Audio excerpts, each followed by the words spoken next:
Hi, this is Mike Regan with Transact's 2-minute warning for the week of April 13th. And in this week's 2-minute warning, with continued turbulence in the ocean markets, increases in fuel surcharges, and a whole bunch of other things going on in the world, if you're interested in protecting your company's supply chain, you must engage in meaningful and substantive scenario planning exercises.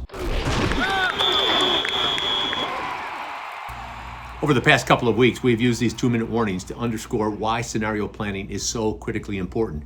Take a look at what happened last week. Right after the 2-week truce was announced between Iran and the United States, the price of oil dropped 20% in the span of 8 minutes.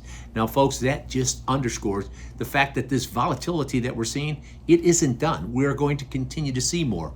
And that's why when I've talked to some CEOs and presidents, especially over the last couple of weeks, they say, why the continued surprises? And the surprises are there because we're not planning for the types of things that your company could be dealing with in the next 3, 6, 9 months. Could oil go to $200 a barrel? Now, there's all sorts of articles from Bloomberg and others talking about how the ocean markets are backing up and stranded vessels, and the increased length of time can affect inventory models. It affects operations. It affects cash flow. It affects a whole range of things. And if you're not planning for it, then you are guessing. And as we said last week, guessing can be very expensive.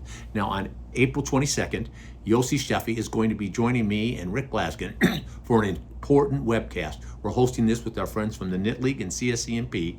We're going to be talking about resiliency. We're going to be talking about why scenario planning is so doggone important. And we're going to be addressing some variables that you have to look at if you want to protect your company's supply chains. You know, for example, recently I was talking with the CEO. He was talking about the fact that right now he's got a lot more inventory than he would like to have. But since he brings in so much from China there, he said, you know, I've saved money producing in China.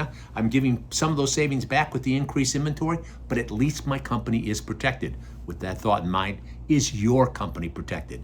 And that's why on April 22nd, you need to sign up for this webcast that we're hosting with our friends from the Knit League and CSCMP. Going to be covering a bunch of stuff. Now, on another unrelated note, but if you want an infographic that explaining what's going on with the fuel surcharges, if you want an infographic talking about what the freight markets are likely to look like in 2026 for the remaining 8-9 months, we have that information to you, and we'd love to share it with you, because with each and every 2-minute warning, we are here to remind you we are on your team, we are here to help, and we're passionate about seeing you be successful. So get signed up for that webcast on April 22nd. Thanks for your time.